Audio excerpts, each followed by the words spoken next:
Boa noite. Hoje lá para mais uma aula com a Sabrina aqui. Boa noite, Sabrina, tudo bem? Boa noite, Paulo. Boa noite, turma. Tudo bem? Hoje vamos para mais um encontro aqui de preventiva. Eu, junto com a minha conexão aqui, eu estou tentando reconectar no meu computador para a gente abrir aqui.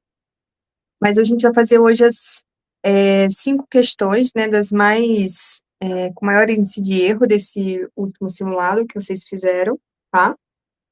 E aí se der tempo, a gente vai fazer uma questão a mais aqui, mas a gente vai focar muito nessas questões de simulado, tá bom? Gente, se vocês tiverem qualquer dúvida, né, das questões que a gente estiver colocando, vocês podem interagir comigo aqui no chat, tá? A minha intenção é estar à disposição de vocês. Antes da gente começar as questões de agora, né, percebo que são questões com muito mais nível, assim, de interpretação de texto. Então, eu quero muito dar esse foco para vocês hoje, tá? Um foco na interpretação. Nível de dificuldade em relação a conteúdo de preventiva não é um nível de dificuldade alto, mas, de fato, é uma prova que pediu mais de interpretação, tá? Então, eu quero muito que vocês tenham esse foco. Paulo, eu acho que eu estou conseguindo entrar. Acho que sim.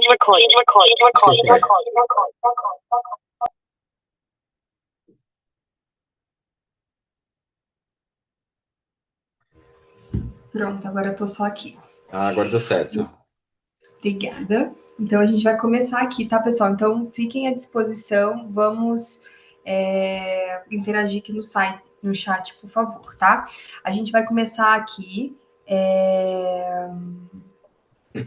falando aqui sobre essa questão que está na tela, tá bom?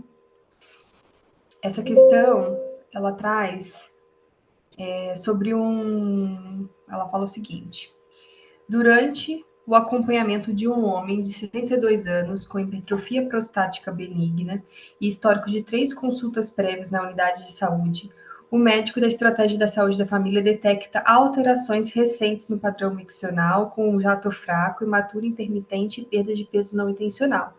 Então, seguindo aquele raciocínio, pessoal, que eu já falei com vocês desde o primeiro encontro, a gente pode ir grifando nesse enunciado o que mais importa.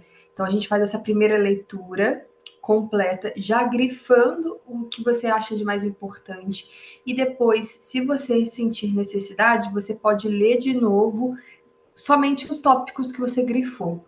Então, acho que dessa forma a gente otimiza tempo de prova e a gente cria ali um raciocínio de importância durante a elaboração dessa questão e principalmente, né, dessa resposta.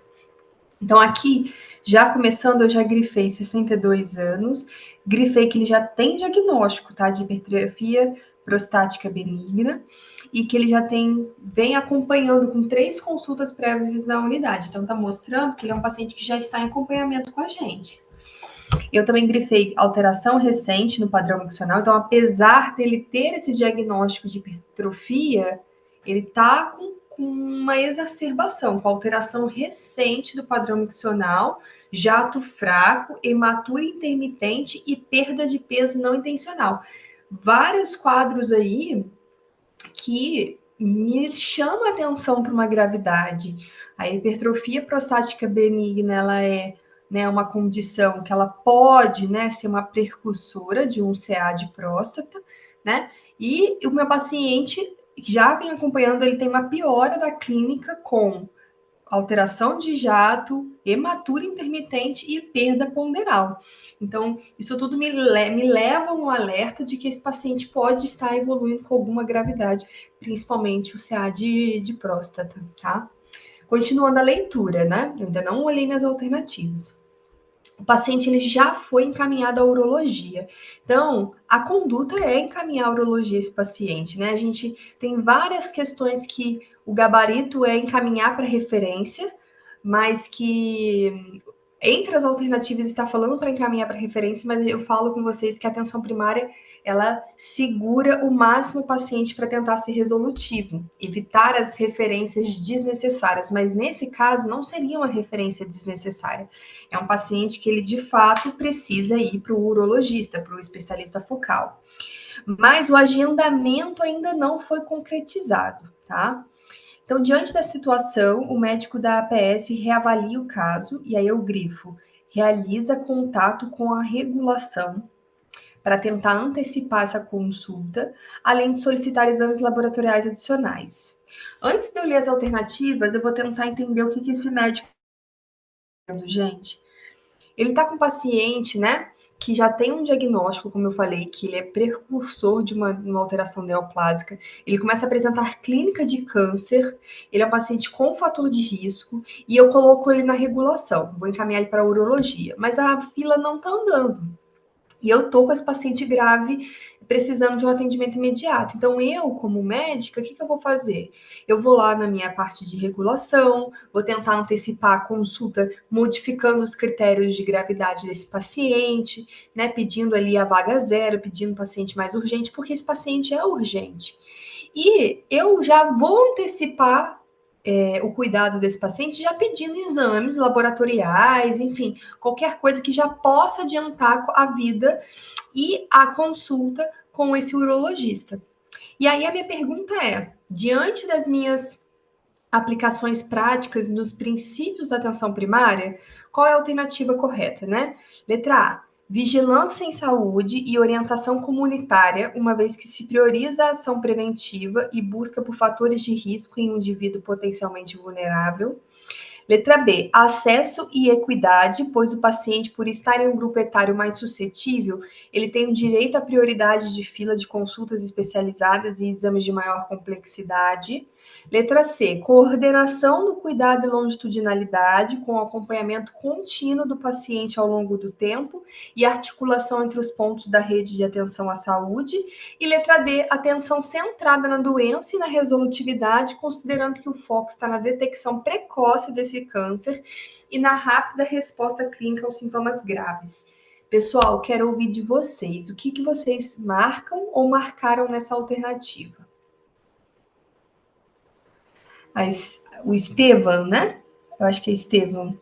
Sim, o Estevão foi de D. Foi de D, a Carla foi de C. Ele diz ainda que a E é mais bonita. Quem Uhum. é?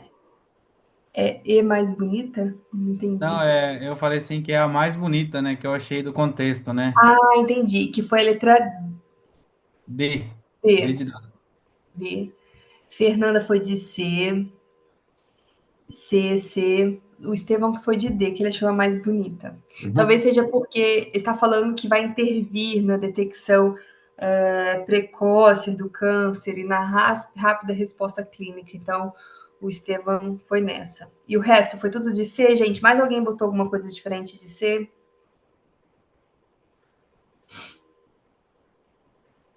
Então, vou começar lendo, então, a que o Estevam achou a mais bonita de considerar, tá?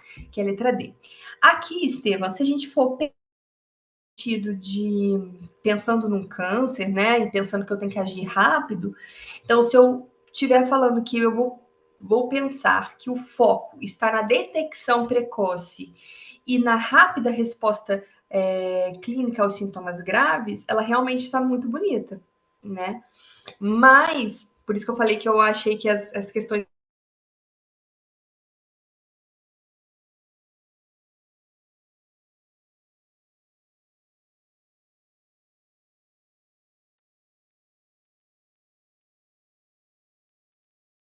Sabrina, mais alguém travou, pessoal? Só ela, né? Só ela travou, É, Paulo, vou chamar ela aqui. Ela caiu. Ela tava com problema o sinal, né? no Note. Deixa eu mandar para ela aqui.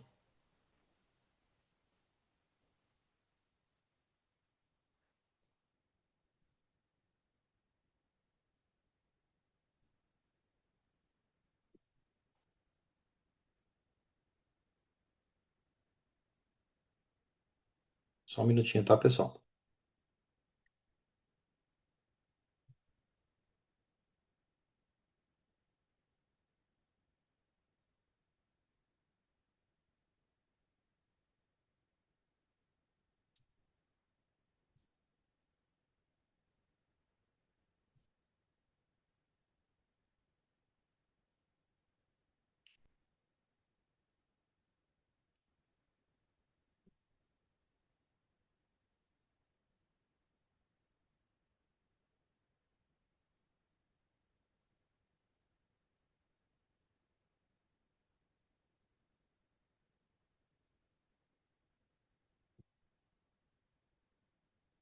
Fica aí da internet mesmo, que eu tô mandando mensagem, tá ficando só com um tracinho.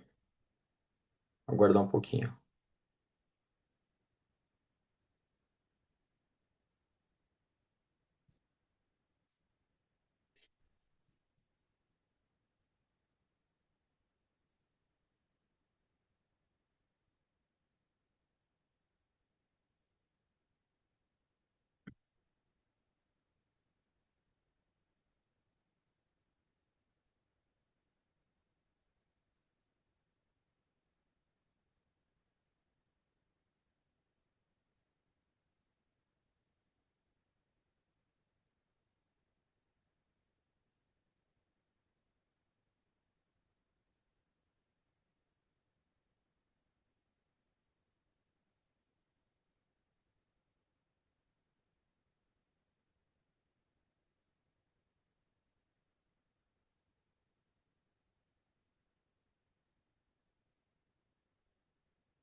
Oi, gente, voltei. Desculpa. Eu, eu só para contextualizar, o Paulo sabe, mas eu moro numa zona rural aqui na minha cidade e eu fiquei sem internet, mas eu já liguei meu plano B, tá, Paula? Eu tô no meu eu tenho duas internets aqui quando uma falha. Se cair aqui, eu peço só para vocês me aguardarem, mas eu já estou no minha segunda conexão. Bom, desculpa, Starlink, é tipo Stefan. um Starlink, mas é isso. E é placa solar, tudo para fazer acontecer. Então, desculpa, pessoal, mas o que eu estava te dizendo, Estevam, é nessa palavra aqui que está falando que é atenção centrada na doença.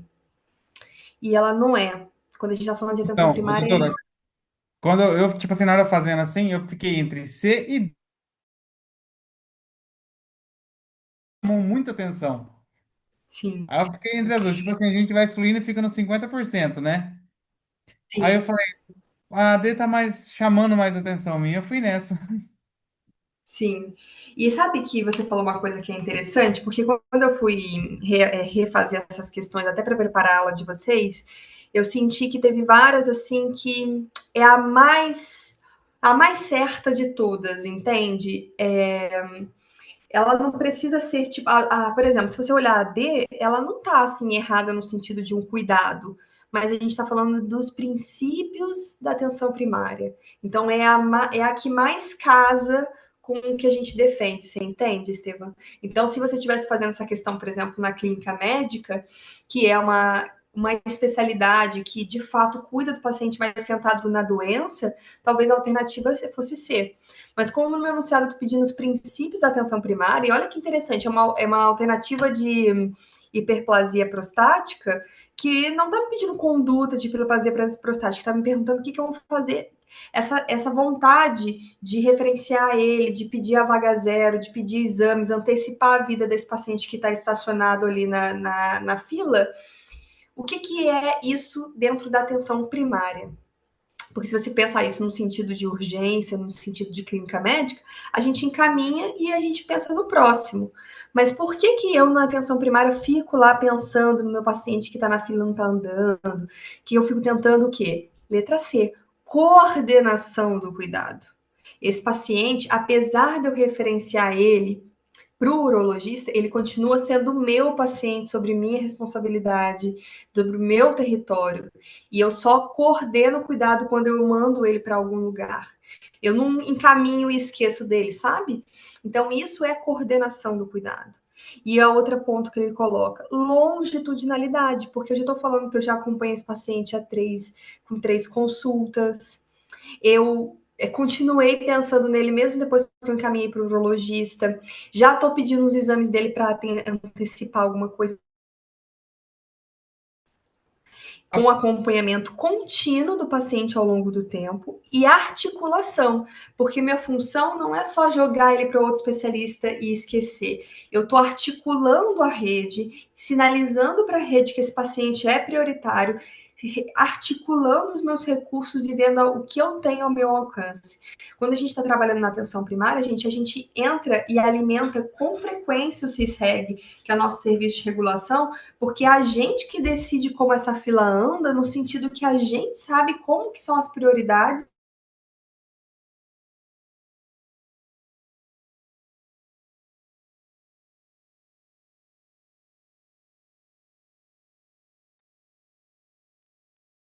Sabrina,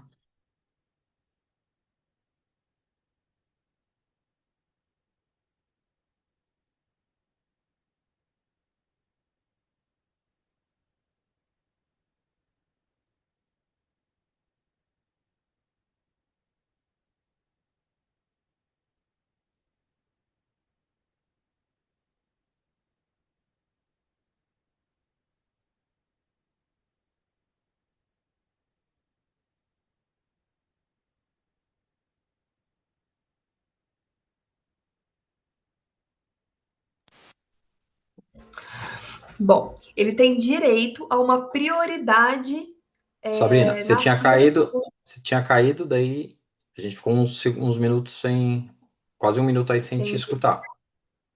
Joia, vou repetir então. Quando a gente está falando que o paciente ele está num grupo etário que ele é mais suscetível e dá direito à prioridade e exames, isso é mentira. Porque eu não estou dando prioridade a exames e fila de consultas por conta da idade de 62 anos. Prioridade de urologia, de consultas e agilizar a fila por conta do quadro clínico dele. Então, essa questão de o estar num grupo etário que dá essa prioridade, isso não é verdade. Então, a gente não vai agilizar a fila dele se ele é um paciente que precisa de uma vaga verde, amarela ou vermelha pela idade, e sim pela a clínica desse paciente. E a letra A, gente, está falando sobre vigilância em saúde e orientação comunitária. Então, não está errado, mas sobre esse contexto que eu botei no enunciado, de que eu estou tentando colocar ele na fila, reavaliando a prioridade do meu paciente nessa fila e reavaliando a questão de pedir exames para ele, não está falando sobre vigilância em saúde.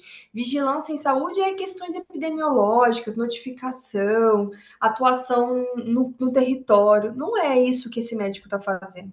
Orientação comunitária sobre priorizar a ação preventiva e buscar fatores de risco no indivíduo potencialmente vulnerável. Essa frase não está errada. Ela só não está casando com a situação que foi descrita acima, que esse médico está pedindo para fazer. Se esse médico estivesse fazendo campanha em território para explicar sobre câncer de próstata, pedindo a educação da população, explicando sobre rastreio, aí até ela serviria. Mas sobre esse contexto que esse médico está fazendo, é a letra C, gente. Ele está coordenando o cuidado, ele está de olho nesse paciente, ele está agilizando a vida desse paciente, está pedindo exames e ele está tentando falar para o sistema, para essa rede que ele está articulando, que assim, esse paciente precisa dessa vaga, tá bom? Então é nesse sentido. Uma questão extremamente de interpretação, tá? Ficou alguma dúvida dessa explicação até agora? Se vocês tiverem dúvida, vocês tragam para mim no chat e eu vou pedir desculpa mais uma vez as minhas oscilações de internet, mas eu vou retornando aqui conforme for caindo, se cair mais alguma vez, tá? Tá joia. Bora para a próxima? Não é uma questão difícil, é uma questão de interpretação, como todas que vocês vão ver hoje aqui, tá? E de interpretar, principalmente em relação a princípios da atenção primária e principalmente no contexto que foi trazido no enunciado, tá? Então vamos para a próxima, Paulo.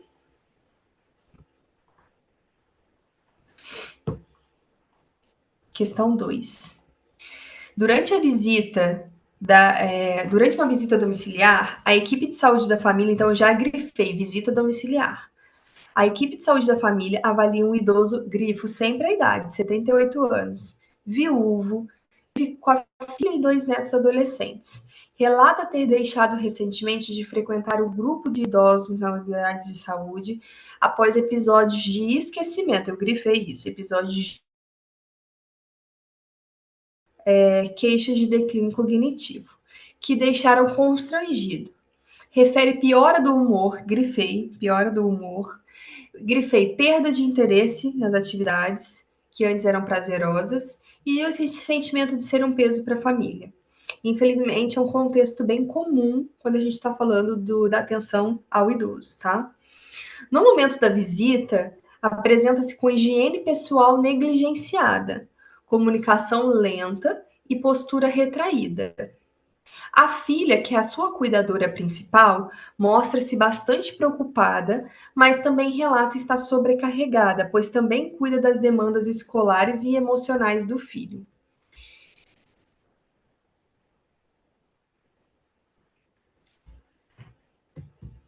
Diante do contexto descrito, qual deve ser o foco prioritário na intervenção da equipe de saúde da família? Então, de novo, diante do contexto descrito, qual deve ser o foco prioritário na intervenção de quem? Da atenção domiciliar, da atenção da saúde da família? Sim, da atenção primária. Porque se estivesse perguntando em outro contexto, em relação à geriatria, em relação à clínica médica, aí poderiam ser outras respostas, mas aqui eu estou querendo saber da equipe de saúde da família, a atenção primária em saúde com cuidado desse idoso, tá?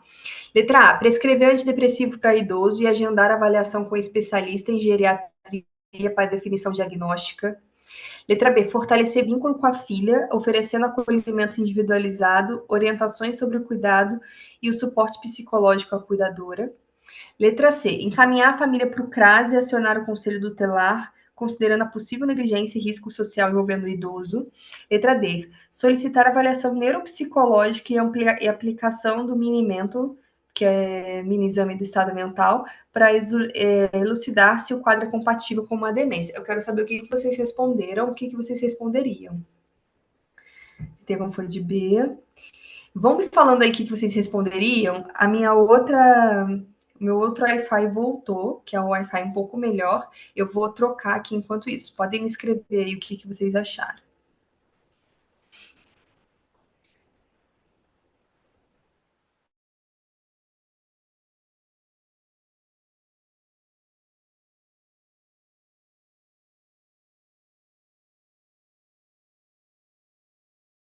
Mas ele foi de B a B. É legal quando vocês ficam mais ou menos aonde vocês. Qual foi a dúvida de vocês, né?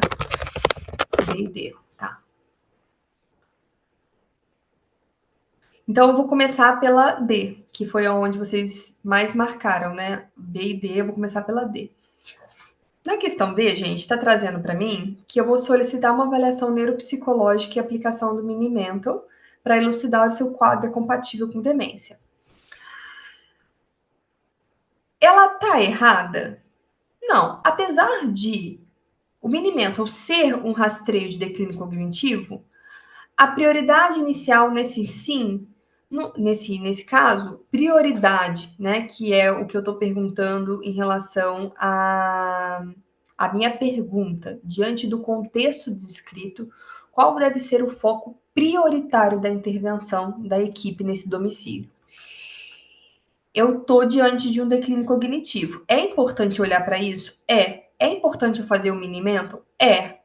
Para saber se é demência? É. Mas diante da prioridade inicial, vocês acham que nesse caso mesmo, nessa atenção domiciliar, o principal foco é dar um diagnóstico para esse idoso, que no final das contas vai continuar sendo demência, ou alguma outra o diagnóstico, ou o meu principal foco deveria ser a abordagem desse sofrimento emocional que esse idoso está sofrendo, junto com a sobrecarga do cuidador, que ela está demonstrando sobrecarregada, inclusive até uma higiene negligenciada. Então, em sentido de prioridade, gente. Por isso que meu enunciado ele é muito claro. O que eu vou priorizar agora? Fechar um diagnóstico se é uma demência ou não, que inclusive o Mini-Mental, inicialmente, ele pode ter alterações sutis que eu acompanhando a longo prazo, que eu vou realmente avaliar esse declínio cognitivo crônico, e aí eu vou conseguir dar diagnósticos de demência, que inclusive ele precisa ser um diagnóstico que é mais complexo, não é só com Mini-Mental.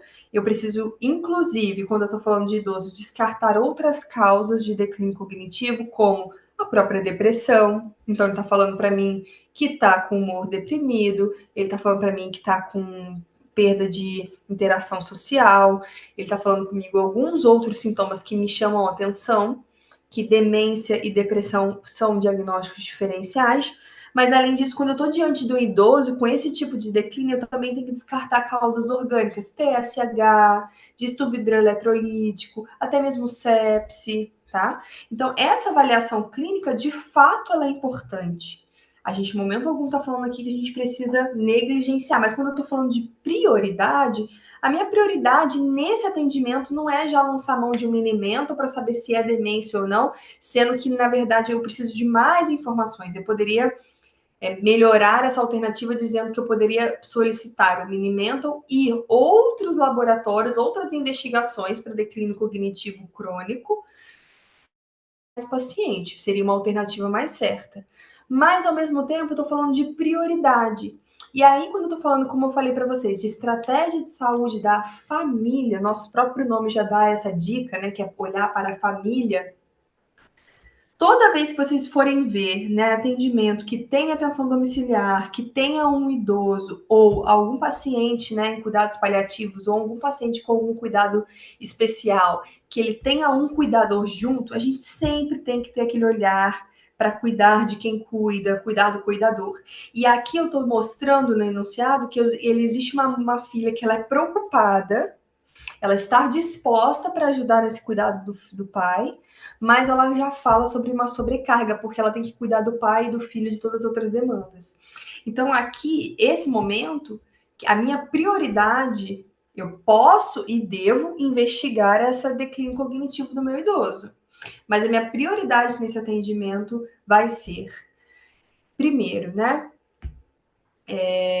explicar para esse paciente, né, o que ele possa estar sentindo, acolher essa família, perguntar se a filha precisa de algum apoio, alguma ajuda da unidade, qual que tem sido a maior dificuldade. Se eu estou detectando que uma higiene está negligenciada, eu sento ali do lado e explico como essa higiene deve ser feita, porque aqui, quando a gente fala que ela está sendo negligenciada, muita gente não cumpre essa higiene porque não sabe como fazê-la.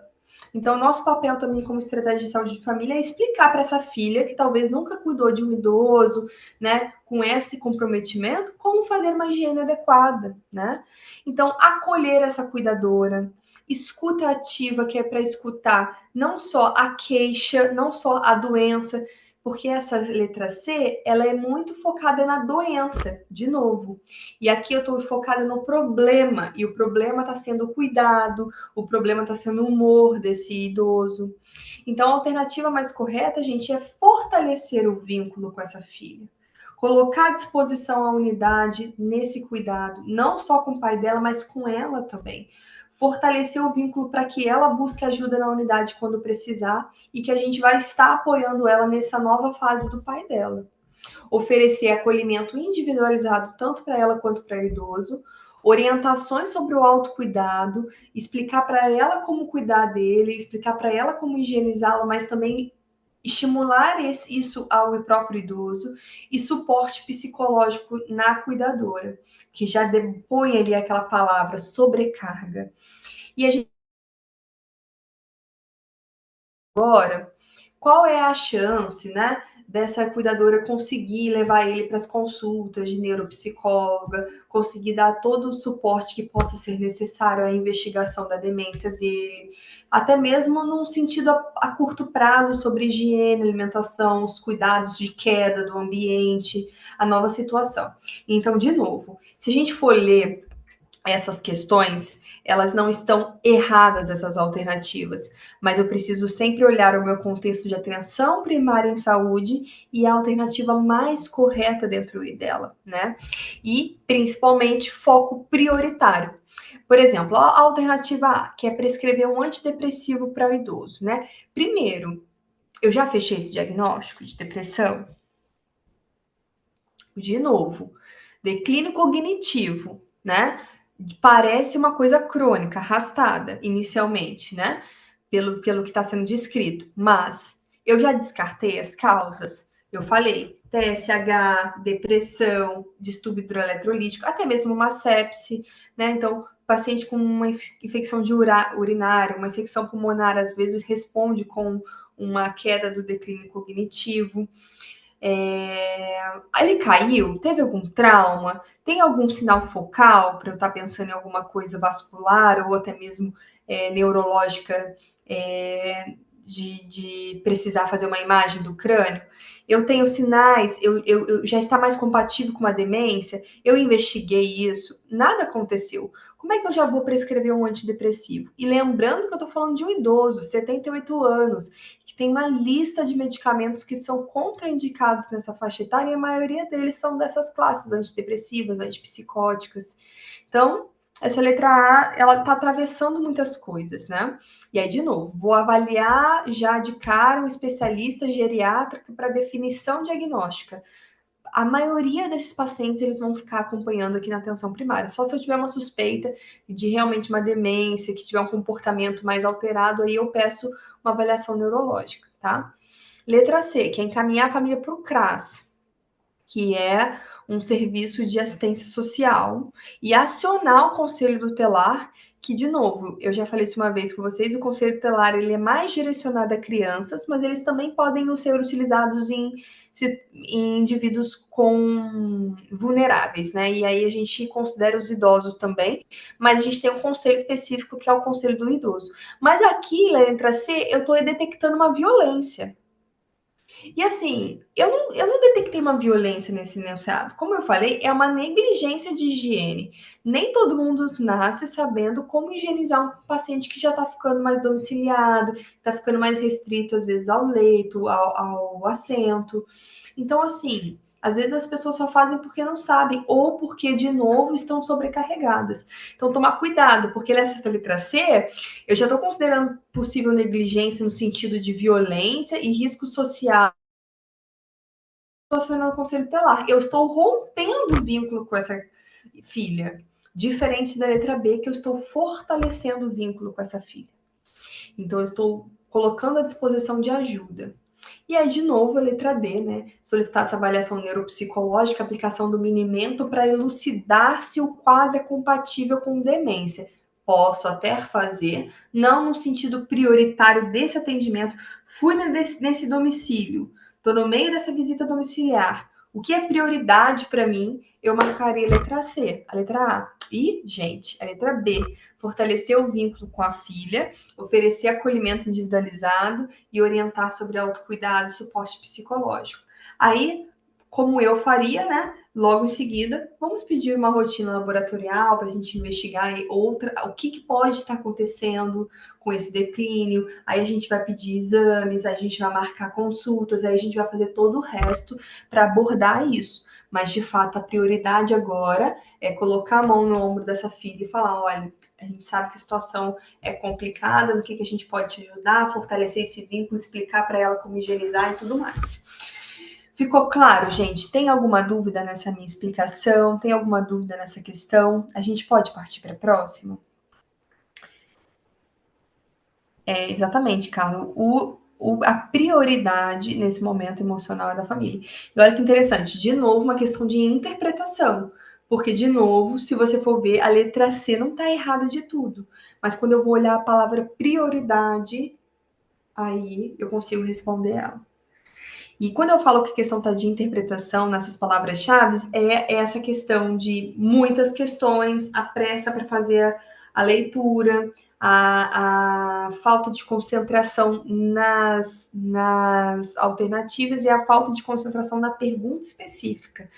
E sempre vocês vão pensar, aonde eu estou? Essa prova de quê? Essa prova de pediatria? Essa prova de cirurgia geral? Porque a forma de pensar, a forma de cuidar e a forma de pedir questão é diferente.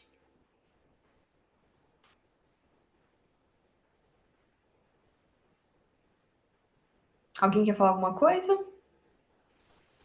Vamos para a próxima? Posso mudar? Pode, Paulo. Questão 3. 3. Homem de 48 anos, agricultor, já destaquei aqui 48 anos, a idade para mim é sempre destaque. Comparece à consulta na unidade de saúde da família para controle de hipertensão e diabetes. Então, ele vem na minha unidade controle de hipertensão e diabetes. Então, aqui eu já grifei 48 anos, hipertenso diabético. Durante a anamnese, ele relata consumo diário de aproximadamente 20 cigarros desde 16 anos. Então, já destaquei 20 cigarros desde os 16 anos, sem tentativas prévias de cessação. Ele está motivado, moderado, para parar, mas tem medo de engordar e sofre com ansiedade. Ao final da consulta, ele demonstra receptividade à abordagem inicial da equipe. No território, a unidade conta com agentes comunitários capacitados, grupo de tabagismo e disponibilidade de farmacoterapia básica. Então, aqui eu já estou falando, gente, como está a motivação do meu paciente, que ele foi receptivo à abordagem, quando eu falei sobre o cigarro, que ele fuma desde os seus 16 anos, que ele tem medo de engordar, e eu destaquei o que tem de disponível. Eu estou reforçando que aqui tem agente comunitário capacitado para tabagismo, eu tenho grupo e eu tenho remédio. Segundo a abordagem preconizada pelo Sistema Único de Saúde, qual é a estratégia inicial? Outra palavra-chave, aquela palavra-chave da alternativa anterior era prioridade, e aqui é estratégia inicial. O que eu começo fazendo para esse paciente a ser adotada para esse caso? Letra A. Oferecer prescrição imediata de bup e nicotina transdérmica conforme o protocolo clínico, uma vez que o grau de dependência é elevado. Letra B. Realizar aconselhamento prévio estruturado, classificar a motivação para cessação e ofertar inscrição em um grupo de apoio na unidade. Letra C. Encaminhar o CAPS para fazer uma abordagem de dependência nicotínica e aos potenciais transtornos ansiosos relatados. E letra D. Agendar retorno em 3 meses com o médico da unidade, pois a motivação ainda é instável e não há urgência para intervenção. O que vocês responderam?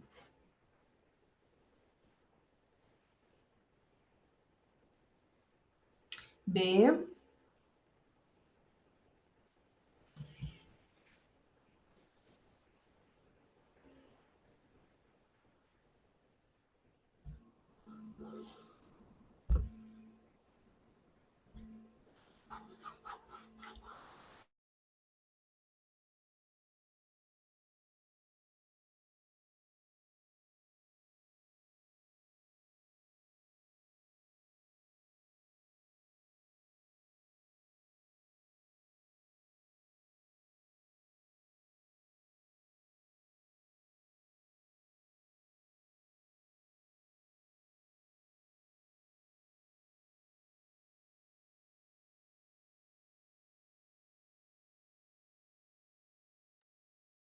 Sabrina,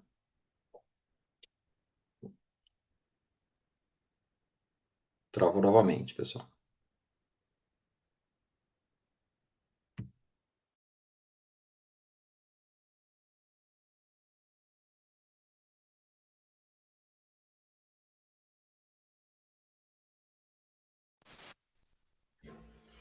Voltei aqui. Quero saber o que vocês erraram, para eu poder ajudar vocês nessa correção, tá? Alguém mais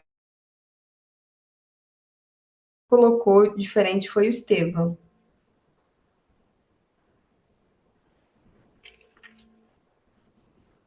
Vocês estão me ouvindo direitinho? Sim. Joia. Sim, estamos sim. Estevão, quer falar o porquê que você marcou a D? Então, doutora, nessa daí eu fiquei entre B e D. O que me chamou a atenção são, ele está planejando, que tem aquela ação, planejação, todas as coisas, né? Aí eu fiquei em dúvida nessa parte. Eu falei, ó, como ele não contemplou, mas ele tem um medo ainda, então ele não tem a contemplação. Aí por isso que eu fui de D, agendar uma nova consulta porque ele não tá com a motivação instável ainda. Eu pensei por esse lado. Joia. Joia. Então, legal você ter falado. Eu até vou falar um pouco com vocês. A questão não pede isso, mas eu vou rever um pouco o estágio motivacional com vocês, porque é uma questão de tabagismo, pode pedir nesses aspectos, que é esse estágio que o Estevão está falando, para a gente poder entender o raciocínio do estágio motivacional de Clemente, Prochaska, né? Que é a escala de motivação. Mas lembra que eu falei que praticamente todas essas alternativas estão em relação à interpretação. E aí, se a gente for só interpretar, no sentido nem tá certa ou errada a questão, mas se a gente for interpretar a alternativa, vamos olhar ela de novo. Agendar retorno em 3 meses. Então, ele fala para mim, se a gente for olhar nesse enunciado, que ele refere motivação moderada, ele foi receptivo à abordagem da equipe para poder parar de fumar, tá? E ele tem alguns medos, mas quando a gente abordou isso, ele ficou interessado. É isso que o meu anunciado está falando. Aí eu vou pegar esse paciente que está interessado e vou falar assim: olha, se eu volto daqui a 3 meses, porque ainda não está 100% motivado, muito pelo contrário, sabe, Estevão? Agora, a minha abordagem, a minha intervenção, o meu apoio da unidade que vai terminar de fazer essa motivação. Porque ele tem um medo de engordar. E ele tem medo de sofrer com ansiedade. E aí eu tô aqui como médico para fazer esse apoio, para fazer com que essa interrupção não tenha, de desmistificar esses medos, né, dar apoio, mostrar que tem nutricionista, temos psicólogos, se tiver ansiedade a gente vai cuidar, entendeu? E eu termino de modificar essa motivação. A partir do momento que ele me deu abertura, a partir do momento que ele foi receptivo à minha abordagem, a partir do momento que ele mostrou que está motivado, mesmo que moderado. Imagina se a gente só for ajudar a parar de fumar quem tiver motivadaço, quem tiver já parando, quem tiver já na ação. Aí a nossa ação não vai, assim, ajudar tanto. Eu ajudo muito, inclusive, a modificar o estágio motivacional. Então, quando a minha abordagem ao tabagismo, que a gente chama essa abordagem breve, esse aconselhamento breve estruturado, que é o nosso aconselhamento, né, em relação ao cigarro, ela é justamente para mudar estágios motivacionais, para fazer com que esse paciente avance no estágio motivacional e entre em ação. Então, eu só não consigo fazer aconselhamento breve estruturado em uma pessoa. Na pessoa que fala, não quero parar, doutora. Não tem interesse. Não tenho desejo de parar. Não é um problema para mim. Aí eu não faço meu aconselhamento breve estruturado. Então eu faço minha intervenção, a minha abordagem breve, e se meu paciente não demonstra interesse, aí eu paro. Agora, se o meu paciente demonstra qualquer tipo de interesse, qualquer tipo de aceitação, receptividade, aí eu faço abordagem breve, justamente para mudar estágios motivacionais e incentivar esse paciente. Aí Caio colocou assim, doutora, mas por ele ser um tabagista de longa data, não teríamos que fazer terapia e reposição de nicotina? Sim, sim, Caio, teremos. Mas é aqui que é a interpretação como a estratégia mais adequada para ser usada como estratégia inicial. Então, inicial, ele não vai sair com BUP, ele não vai sair com nicotina. Inicial, eu vou fazer aconselhamento breve estruturado. Eu vou é esse parar de fumar? Para quem lembra, né, abordagem mínima estruturada, aconselhamento mínimo estruturado, o que, que é? É um modelo de 5 As. A gente vai perguntar para esse paciente se ele quer parar de fumar, se ele tem interesse. Eu vou aconselhar como vai ser essa parada. Eu vou avaliar os níveis de dependência desse paciente. Eu vou ajudar ele nessa intervenção e vou agendar.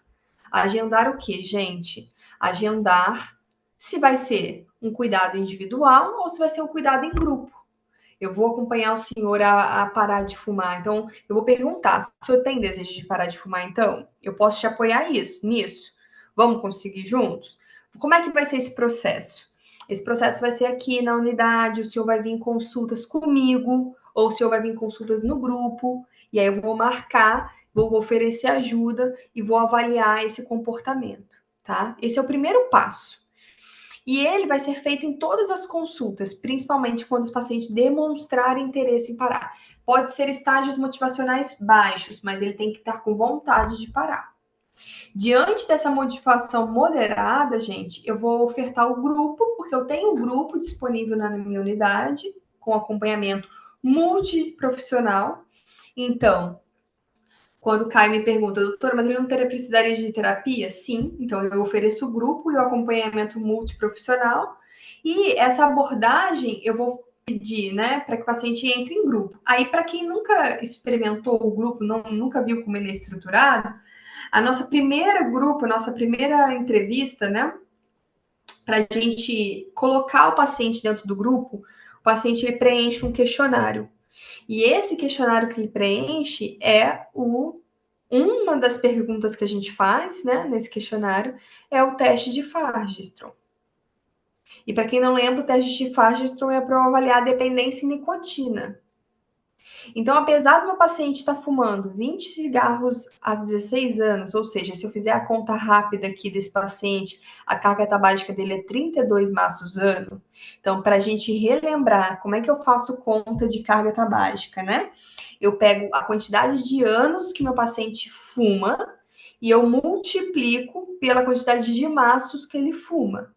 Então, meu paciente, ele fuma desde os 16, hoje ele tem 48, ele fuma há 32 anos. Quantos cigarros ele fuma por dia? 20 cigarros. Quantos cigarros tem no maço? 20. Então, ele fuma um maço por dia. A minha carga tabágica, a gente tem que lembrar que a unidade de medida é maços ano. Então, eu vou sempre calcular ele em número de maços, não em número de cigarros. Se ele me falasse que eram 10 cigarros, a carga tabágica dele seria, então, 16 maços ano, que seria, então, 32 anos fumando meio maço. Ô, Mas como ele Sabrina, fuma um maço por dia, Sabrina, oi. acho que a conta aí tá assim. Na verdade, ele fuma 365 maços por ano, então seria não 16 maços por ano, e sim, ele fuma 30 maços por mês, esse cara. Então, é isso, Paulo, porque a conta, né, maços ano, não quer dizer que é quantos maços ele fuma por ano. É uma conta de carga tabágica. Ah, ok, É a ok. quantidade de maços que ele fuma por dia, vezes o número de anos que ele fuma. Fechou, obrigado. Entendeu? Então, aí ele é uma unidade de medida para a gente quantificar cargas tabágicas de paciente. Então, não é uma unidade para querer saber quantos maços ele fumou no ano, não é isso. É uma conta para a gente tentar entender o nível de dependência desse paciente. Só que Fargestrom, que vai avaliar, como o Caio perguntou, doutora, por ele ser tabagista de longa data, não teríamos que repor nicotina? Eu só consigo responder isso, Caio, se eu jogo ele no Fargestrom e avalio ele em dependência de nicotina. E uma das perguntas do Fargestrom, de fato, vai ser carga tabágica. Mas vai ter outras perguntas também. Então, dependência de nicotina não é só maçuzano, tá, Caio? É outras coisas. Então, de novo, como eu estava falando, gente, a minha primeira consulta, eu fiz uma abordagem breve, estruturada, meu paciente interessou em parar de fumar. Eu vou fazer convidar ele para o grupo e a gente aplica um questionário. Nesse questionário, a gente aplica Fargestrom.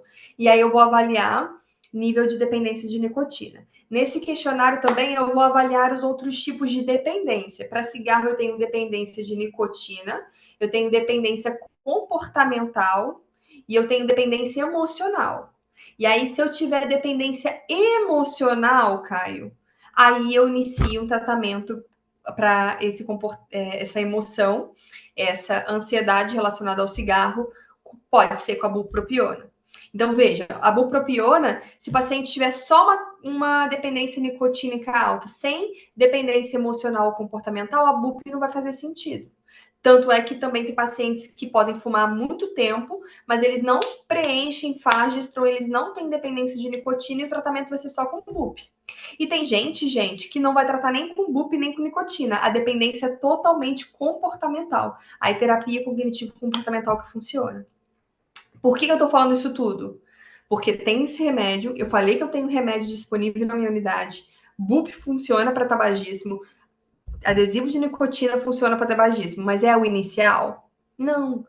A não ser que no meu anunciado já estivesse falando que meu paciente tem um Fargestron alto, ou preenchendo ali questões, perguntas sobre o Fargestron, que é.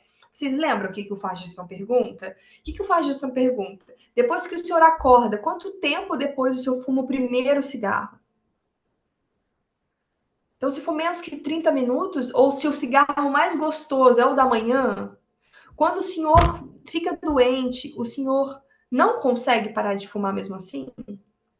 Quando o senhor deixa de frequentar locais porque não pode fumar, deixa de ir no cinema, que não consegue ver um filme inteiro sem fumar, deixa de ir num hospital porque não pode fumar, deixa de ir numa missa porque não pode fumar. Todas essas perguntas aí justifica a nicotina. Inclusive, a gente vai usar Fargestron e o valor de Fargestron para, inclusive, avaliar quantas gramas vai ter meu adesivo de nicotina. Vai ser um adesivo de 7? Vai ser um adesivo de 14? Vai ser um adesivo de 3? Qual é a quantidade? E a outra informação importante, Caio, é que eu só dou adesivo de nicotina para quem parou de fumar, quem está na ação. Esse paciente ainda não parou, ele não está na abstinência. Porque se eu dou adesivo de nicotina para o paciente que ainda está fumando, que ele ainda não está na ação, esse paciente vai intoxicar com nicotina, vai vomitar, vai ter tremor, porque vai ser muito, ele está fumando e com adesivo. Então, essa ideia de que a gente dá adesivo para o paciente parando, não. O paciente para e quando ele começa a experimentar a abstinência, o adesivo repõe a nicotina para dar uma segurada. E outra coisa que eu achei interessante também dessa questão é que, em momento algum, ele fala que ele tem ansiedade. Ele fala que ele tem medo de parar de fumar e sofrer com ansiedade. Então, eu não sei até que ponto a BUP realmente vai ser elegível. Outra coisa, para eu prescrever BUP para o paciente, eu tenho que ver se ele não tem contraindicação. O paciente não pode ser cardiopata, o paciente tem que ter uma série de coisas que ele não pode ter para poder passar BUP para ele. Então, essa é uma avaliação que não é inicial. Eu não vou sair dessa consulta com uma abordagem breve, ele nem foi para o grupo ainda, eu nem avaliei Fargestron, eu nem avaliei os tipos de dependência do meu paciente, se é comportamental, se é nicotínica, física, se é emocional. Eu nem avaliei se meu paciente tem contraindicação para BUP para já botar a letra A, que é prescrição imediata de BUP e nicotina, sendo que ele ainda está fumando, conforme o protocolo clínico, uma vez que o grau de dependência é elevado. A única informação que eu tenho é que ele tem uma carga tetrabágica de 32 maços ano. Se a gente for olhar Fargestron, né? Como eu falei, a gente pergunta quanto tempo depois ele acorda, fuma o primeiro cigarro. Ele pergunta se é difícil para ele não fumar em áreas que é proibidas, como eu falei. Qual é o cigarro mais gostoso, o que tem mais dificuldade de abandonar, que pontua se ele responde que é o primeiro da manhã. E, lógico, né? Se ele fuma habitualmente, quantos cigarros ele fuma habitualmente, né? Então, se ele fuma, que é o meu gabarito, 20 cigarros, ele pontua 1 ponto em Fargestron. E para eu dizer que ele tem alta dependência em nicotina, eu tenho que ter 8 pontos de Fargestrom. Então, os outros pontos são todas essas perguntas que eu estou mostrando para vocês. Tá? Então, esse paciente tem chances de ser um paciente com dependência, mas eu preciso de mais perguntas. Somente carga tabágica de 32 maços ano não me responde isso. Não me responde se ele vai precisar de nicotina ou não. Tudo bem até aqui? Eu vou mandar aqui para vocês no chat. Para ajudar vocês.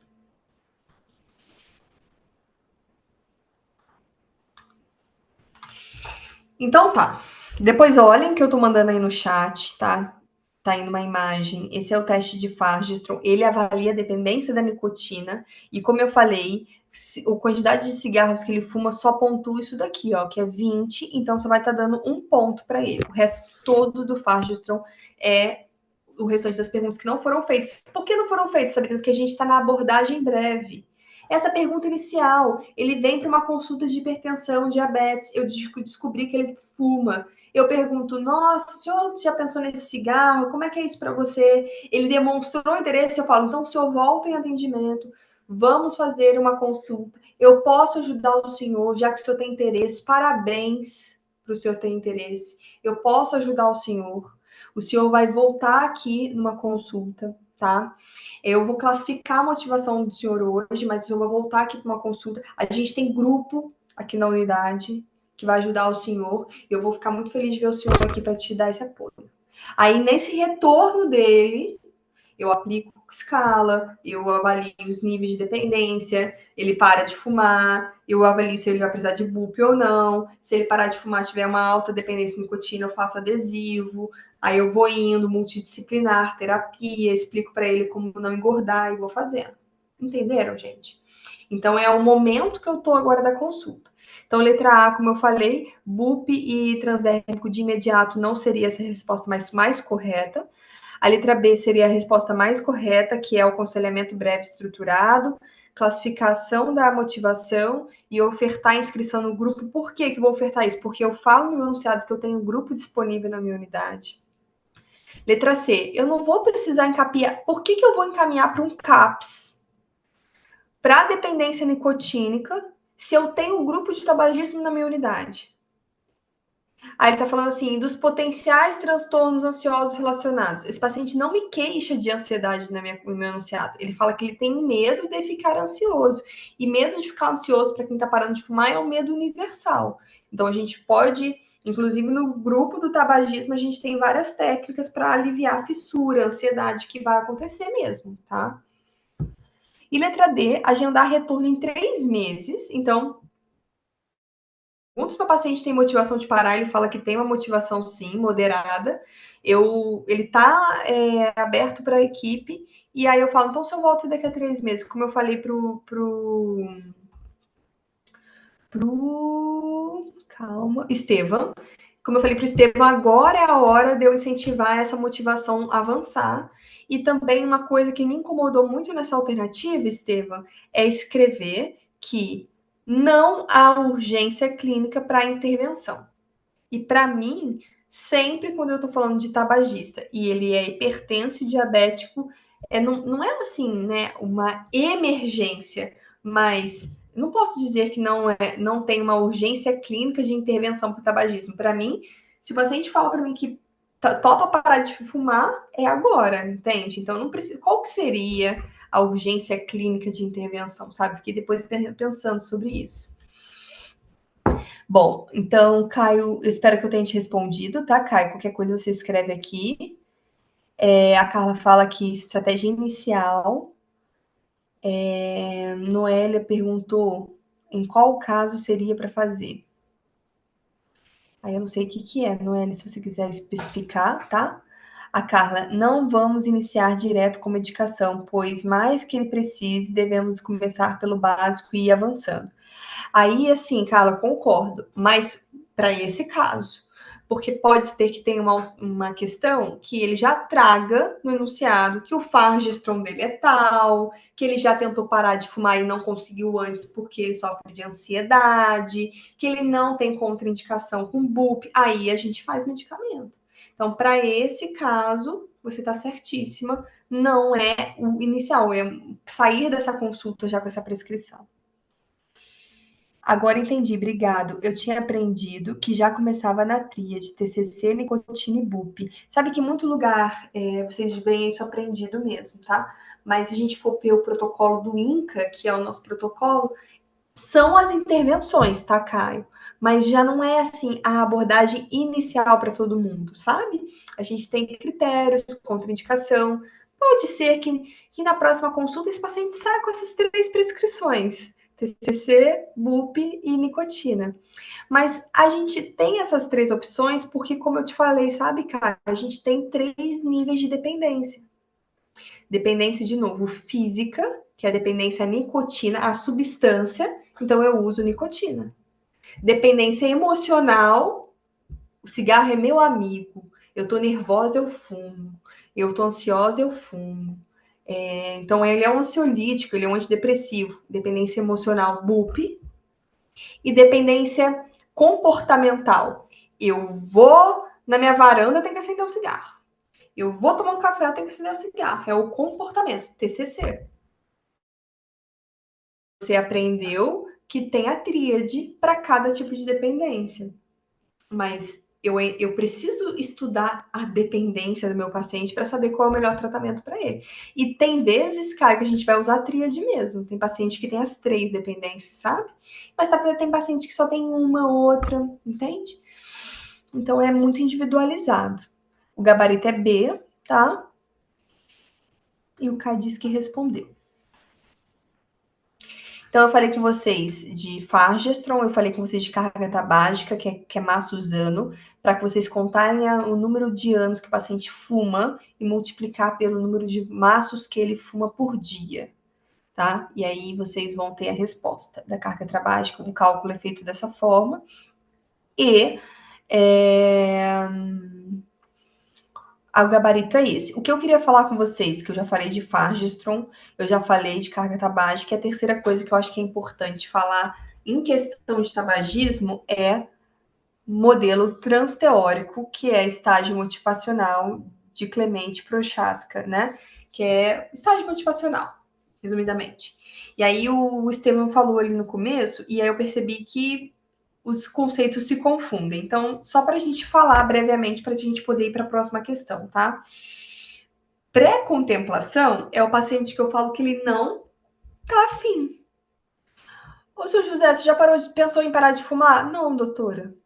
Nunca pensei, não. Para mim não é um problema. Eu adoro fumar. Não vou parar, não. Pré-contemplação. Ele não quer fazer. Contemplação. Eu penso em parar, doutora. Eu quero parar, eu só não sei como. Eu só acho que eu não consigo. Tá contemplando. Quero parar, mas não sei quando, não sei como. Ainda não tem uma data, pode ser mais para frente, mas um dia eu quero. Contemplando. Preparação. Doutor, eu quero parar de fumar, tá? Eu vou parar de fumar. Como é que eu posso parar de fumar? Eu já estou pensando numa data. Eu já estou me preparando. Eu já estou bolando estratégias. Eu já tenho uma data em mente. Ação. Eu vou parar de fumar e eu estou parando. Já estou diminuindo, já estou contando os meus cigarros ou já estou 2 dias sem fumar. Estou na ação. E manutenção. Quanto tempo? Para sempre? Aí fica essa grande questão, né? Porque o ex-tabagista ele pode pegar um cigarro a qualquer momento, então ele está em manutenção. Depois que ele para de fumar, ele fica em manutenção, ali a gente fica de olho. Ele conseguiu, mas ele saiu da ação, que é parar, saiu dos sintomas de abstinência, saiu dos dias mais difíceis e entrou ali 2, 3 meses, 5 meses, 1 ano sem fumar, mas ele ainda está em manutenção. Recaída. Volta lá do começo? Não necessariamente. Tem paciente que fuma, tá 1 ano sem fumar, tive uma recaída, fumei hoje um cigarro e voltei para 1 ano sem fumar. Não vou fumar mais. Tem paciente que fuma e volta lá para contemplação, volta lá para preparação, ou volta lá para pré-contemplação. Nossa, não quero mais parar de fumar, não. Então, o estágio motivacional transteórico, ele é muito dinâmico. Eu não consigo, com as informações que ele falou aqui, dizer certinho o estágio motivacional. Mas pelo enunciado, ele fala, né, que tá interesse, tem um pouco de medo, um estágio motivacional moderado, mas ele não manifestou uma data, não, talvez eu colocaria ele em contemplação. Mas eu confesso que faltaria mais informações para eu fechar o estágio motivacional do meu paciente. Por isso que ele, na alternativa, que é a letra B, que é a correta, ela fala que uma das coisas que eu tenho que fazer é definir o estágio motivacional do meu paciente, porque eu acredito que não tenha ficado claro no enunciado. Então, são perguntas que eu vou fazer. Se eu estar pensando em parar, você já tem uma data em mente? O senhor está só pensando ou você realmente está se preparando para parar, né? Então, são essas perguntas que a gente vai definir. Estágio motivacional, gente, não é, a gente usa muito para cigarro, mas não é só para cigarro. Se eu preciso fazer uma atividade física, doutora, eu não vou fazer, não. Não gosto de atividade física, não me conheço, não vou fazer. Pré-contemplação. Doutora, eu quero fazer muita atividade física, mas minha rotina não dá, eu não consigo, mas eu queria muito, eu vou tentar um dia. Contemplação. Física, estou me preparando, já me inscrevi na academia, estou me organizando aqui nos meus horários, comprei um sapato, segunda-feira eu começo. Segunda-feira comecei, fui no meu primeiro dia, fui no meu segundo dia, no terceiro dia, ação. E quando virou um hábito, manutenção. Então, o estágio motivacional ele é para tudo. Tudo que requer uma mudança. Mas a gente usa demais no cigarro, porque me mostra onde esse paciente está. E aí, se ele está na contemplação, eu puxo ele para a preparação. Se ele está na preparação, eu puxo ele para a ação. Se ele está na ação, eu puxo ele para a manutenção. A minha função é essa. O único que não dá abertura para a gente puxar é a pré-contemplação. E aí, esse paciente fala para você, você faz uma abordagem breve. O que você acha do cigarro? Se eu tenho vontade de parar. E ele fala assim, doutora, eu não tenho, não. Eu adoro cigarro.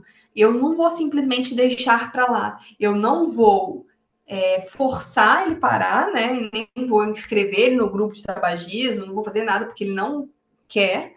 Mas eu, como médica, também preciso reforçar os malefícios do cigarro. Se eu hipertenso, diabético, então se um dia o senhor mudar de ideia, eu vou estar aqui. Tá bom? É isso. É isso que eu tinha para falar de tabagismo. Se vocês tiverem mais alguma dúvida, vocês me perguntem aqui, senão a gente podia ir para a próxima questão, Paulo, para a gente poder avançar.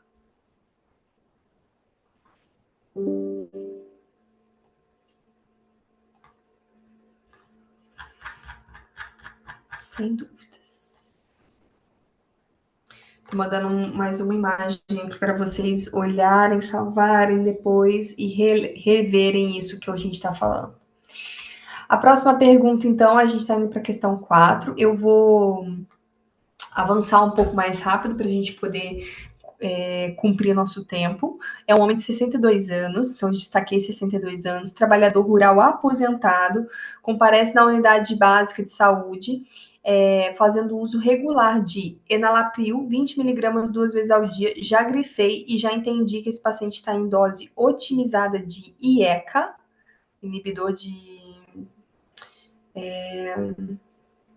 Gente... Esqueci a palavra. Inibidor de formação de angiotensina 2, né? IECA. Então, é o enalapril, em dose otimizada, tá? Depois, eu grifei que ele tá usando anodipino, de 10 miligramas, que é um bloqueador de canal de cálcio, também em dose otimizada, que eu posso usar 5 miligramas 2 vezes ao dia. Ele está em hidroclorotiazida de 25 miligramas, que é um diurético tiazídico em dose também otimizada, apesar de que a gente pode chegar a 50 miligramas dia, mas a dose de 25 miligramas dia já é uma dose também que a gente pode considerar otimizada de diurético, e que tudo isso foi prescrito há mais de 6 meses. Então, eu estou dizendo que não estou em fase de adaptação de medicamento, tá? Então, ele usa 3 classes de antihipertensivos em doses otimizadas.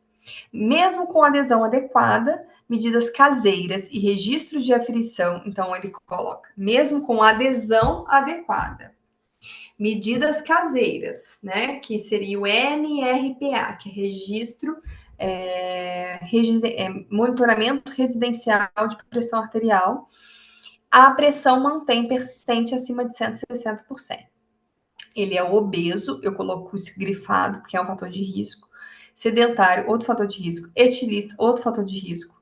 Não é diabético e não tem doença cardiovascular. No exame físico laboratorial não tem nenhuma alteração, né, porque essa pressão está alterada, então eu penso que se tivesse alguma alteração, né, coloca esse paciente em risco, também não está nada alterado. E diante desse caso descrito, qual é a próxima conduta? Letra A. Iniciar beta-block, né, independente do controle da frequência cardíaca, como quarta droga obrigatória no manejo da RAS resistente. Letra B, encaminhar o especialista para investigação de causas secundárias, pois o uso de 3 drogas em dose plena caracteriza hipertensão refratária. Letra C, confirmar adesão e técnicas de aferição, intensificar orientações sobre estilo de vida e considerar a adição de antagonista de aldosterona. E letra D, manter a conduta atual por mais 3 meses, orientando o paciente a repetir os exames laboratoriais e retorno com os novos resultados. O que vocês colocaram? Caio botou angiotensina, Carla letra C. Letra C. Mais alguém?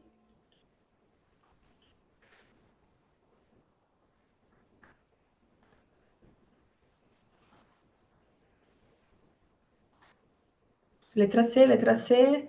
Só a Daiane colocou letra B. Não tem problema, Daiane. Agora a gente vai... Caio também marcou letra B.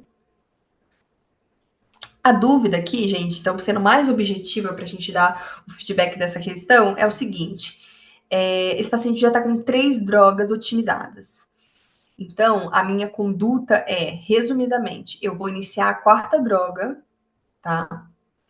E se ele não controlar, eu vou ter que encaminhar. Então, ele já é uma hipertensão arterial resistente, tá? Refratária resistente. Mas eu encaminho ao especialista a partir da 4ª droga otimizada. Então, ele tá com 3. Então, eu ainda tenho mais uma chance para esse paciente. E eu acho que é aí que gerou mais dúvida nessa questão, avaliando o que vocês marcaram. Especialista, a gente precisa confirmar diagnóstico de hipertensão resistente. Como é que eu confirmo? Né? Incluindo, primeiro, né, gente? Ele está realmente aderido? No meu enunciado fala que sim. A técnica de aferição está correta? Né? Então, preciso checar se realmente ele está aferindo corretamente em casa, porque esses registros são sempre em domicílio. O aparelho está correto, né?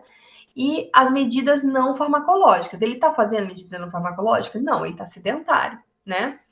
E esse caso não se caracteriza, não se fecha a hipertensão refratária, pois eu não comecei a 4ª droga. A partir do momento que eu começar a 4ª droga e ela estiver otimizada e não melhorar, ele é referenciado ao cardiologista como hipertensão refratária resistente. De novo, ele já está caminhando para uma hipertensão resistente. Ela está resistente ao tratamento, ela está refratária. Mas para eu dar esse diagnóstico e precisar referenciar pressão alta para cardiologista, quando eu não cuido mais de pressão alta dentro da atenção primária? Quando eu já usei 4 drogas em dose otimizada sem resposta. Então, falta associar a 4ª droga. E sendo bem objetiva, a letra A, pedindo para eu usar beta-block. Beta-block é a 5ª para ser essa escolha de antihipertensivo, quando eu não tenho que controlar a frequência. Ela está me deixando aqui dizendo que a minha frequência, independente do controle da frequência. Não. Às vezes o paciente está tendo realmente alteração da frequência, aí eu posso usar beta-block não como antihipertensivo, mas como controlador de frequência cardíaca. Quando eu estou falando de esquemas, né, de terapia para hipertensão, minha 4ª droga é qual? Que foi que Caio falou? Aldosterona, né?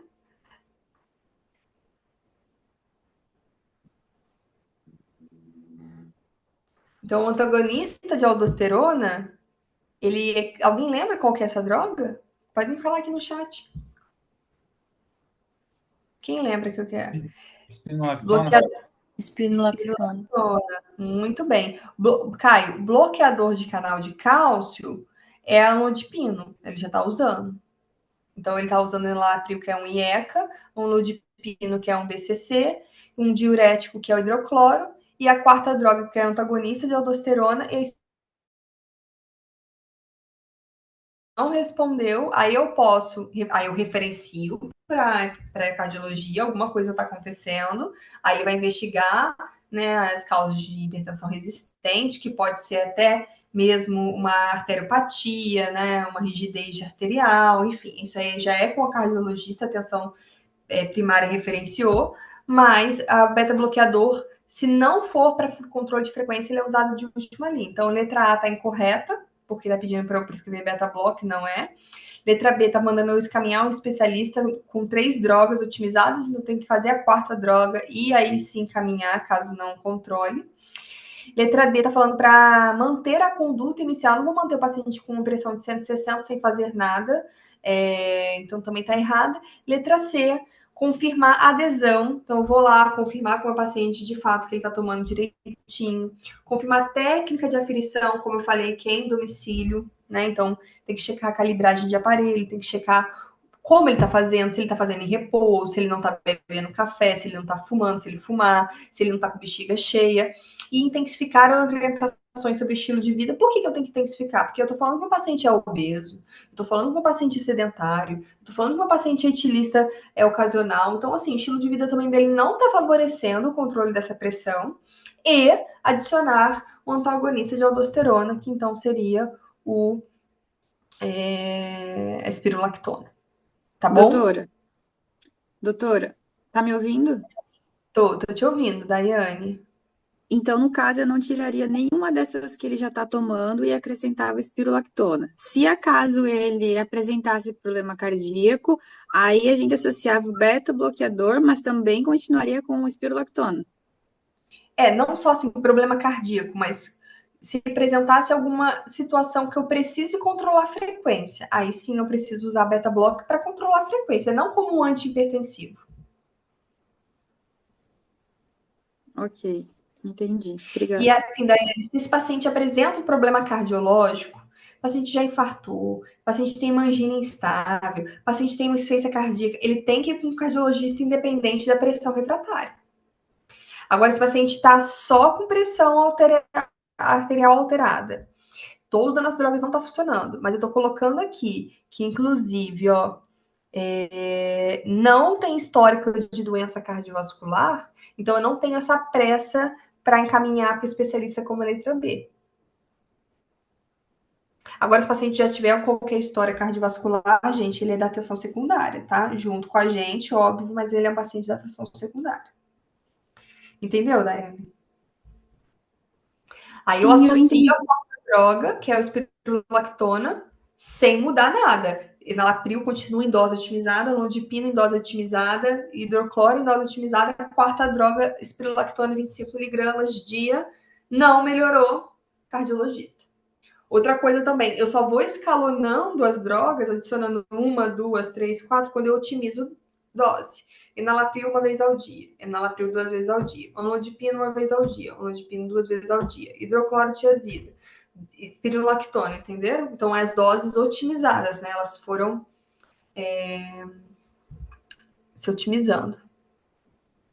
Hoje, no consenso cardiológico até da Sociedade Brasileira, até fala que, às vezes, dependendo do tipo de hipertensão, dependendo do nível pressórico, você já pode começar com 2 drogas, sabe?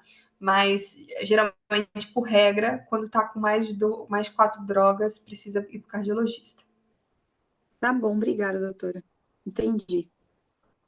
Sim, Caio, é uma hipertensão não controlada, assim, né?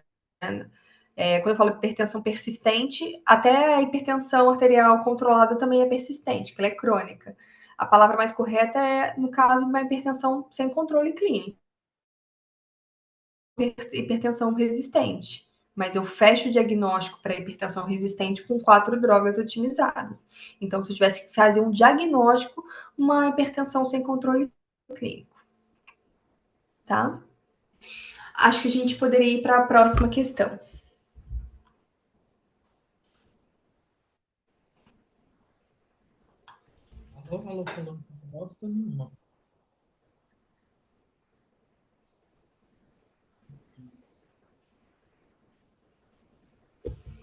Vamos para a última questão?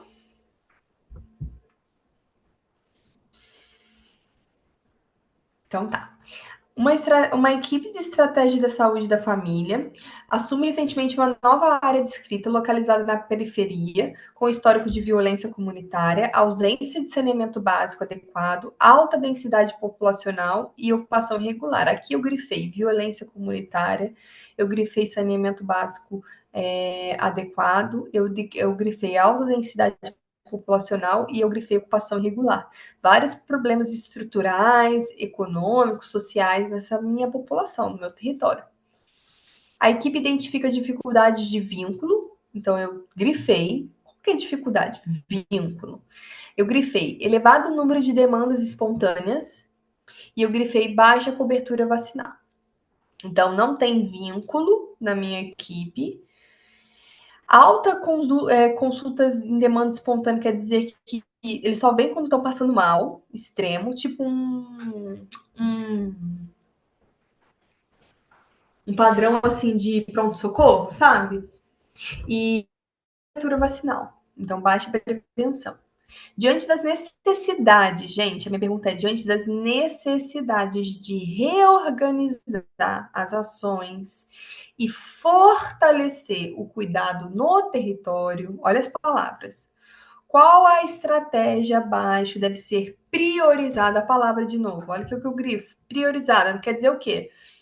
Que pode ter mais de uma estratégia certa aqui, mas qual que é a minha prioridade? Como o meu primeiro passo nesse planejamento local? Letra A, realizar mutirões semanais de vacinação e consultas com especialistas, como forma de atrair a população e aumentar a resolutividade dos atendimentos. Letra B, ampliar o acesso por demanda espontânea na unidade com atendimento sem agendamento, para evitar conflitos e aumentar a satisfação dos usuários.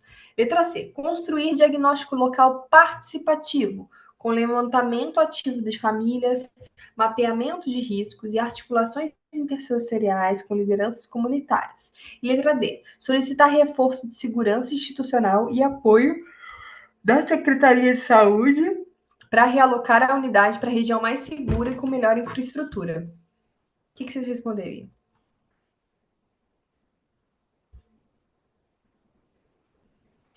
O Caio perguntou assim, vai escrevendo aí enquanto vocês estão pensando o que vocês responderiam. Diagnóstico local, Caio, é você fazer um diagnóstico do seu território. Então, quantas pessoas vivem aqui? Quantas crianças tem? Quantos idosos tem? Quantos gestantes tem no meu território? De hipertenso, diabético, obeso, qual que é a porcentagem? Qual que é a doença mais prevalente da minha unidade, do meu território? Às vezes eu falo assim, o que mais tem no seu território é sífilis. Pode falar assim, o que mais tem no seu território é tuberculose. Pode falar assim, o que mais tem no seu território, doutora, é maiores de 60 anos.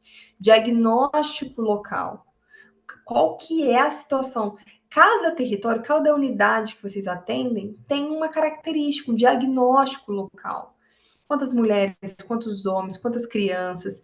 Eu já atendi em unidade que só tinha idoso. Quantas gestantes tem no meu território? Nenhuma. Por quê? Porque só tem acima de 60 anos. O meu bairro era um bairro de idosos, bairro de pessoas muito idosas. Então, qual era o meu diagnóstico local? Idosos, demências, acamados, cuidados paliativos, muita visita domiciliar, muito paciente crônico, muito hipertenso, muito diabético. Eu já atendi em outro território que era uma área de extrema vulnerabilidade social. O maior diagnóstico, gravidez,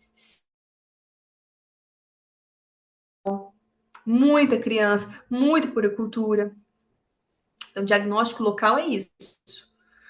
Qual é a característica da minha região, tá? Então, alguns responderam C, outros responderam D. E aí, essa questão é o seguinte, gente. Primeiro, interpretação de texto. Segundo, palavras-chave, reorganização de ações. Estão chegando numa unidade nova. O pessoal está sem vínculo, uma área de violência, alta densidade populacional. Como é que eu chego nesse lugar? Como é que eu organizo esse lugar? Outra palavra-chave, fortalecer o cuidado territorial. Outra palavra-chave, estratégias priorizadas, primeiro passo de planejamento. Então, a letra correta nesse atendimento, nessa alternativa, gente, é construir um diagnóstico local. Porque eu só vou começar a atender e bolar estratégias para reorganizar as minhas ações se eu souber qual é a característica do meu território. Porque se eu estou num território que tem muito idoso, muita visita domiciliar, muita gente acamada, muita gente crônica, eu tenho que ter mais visita domiciliar, eu tenho que ir mais para casa das pessoas, eu tenho que bolar ações para marcar mais consultas e de rotina para hipertenso diabético, porque o meu território é assim. Se eu estou com um território com muita grávida, muita gente, então eu tenho que fazer ação para gravidez planejada, eu tenho que fazer ação para sífilis, eu tenho que fazer ação para captar minha puericultura que está espalhada. Então, eu só consigo entrar no diagnóstico e fazer a ação de reorganizar e fortalecer o cuidado do território se eu construo o diagnóstico local. Como é que a gente constrói o diagnóstico local? Os nossos agentes comunitários captam essas informações no cadastro. Então, eu chamo para reunião de equipe e faço o levantamento. Gente, eu quero levantamento da minha população. Quantos disso, quantos daquilo, me apresente minha população. Diagnóstico local. Porque senão eu chego na minha unidade, quero fazer várias campanhas para gravidez na adolescência, sendo que na minha unidade não tem muita gravidez na adolescência. Quero fazer campanhas de tuberculose, na minha unidade não tem tuberculose. Entenderam? Então, isso é diagnóstico local. Participativo com levantamento ativo de famílias, que é isso que eu tô falando. Cadastro, família. Quantas famílias, quantas cadastradas? Quem faz esses levantamentos para mim são os agentes comunitários. Mapeamento de riscos. Então, eu quero aqui, ó, no meu território. E aí, quando eu faço diagnóstico local de diagnóstico epidemiológico de doenças, mas eu também posso pegar um mapa do meu território e falar, ó, zona de conflito, violência, zona de enchente, zona falta de saneamento básico. Então, essa rua aqui, ó, que não tem saneamento básico, tem esgoto céu aberto, é uma rua que tem muita doença infecto-contagiosa. Essa rua aqui que tem muito conflito, é uma rua com muita saúde mental comprometida, né? Muita questão com drogas. Então, eu tenho esse diagnóstico, junto aqui, ó, com levantamento ativo de famílias, mapeamento dos riscos e articulação intersetorial com liderança comunitária, que é muito importante. Porque para eu ter chegado lá nessa comunidade, que é uma comunidade com violência, com falta de saneamento, alta densidade populacional, ocupação irregular, toda comunidade tem seus líderes. Uma comunidade se organiza de alguma forma.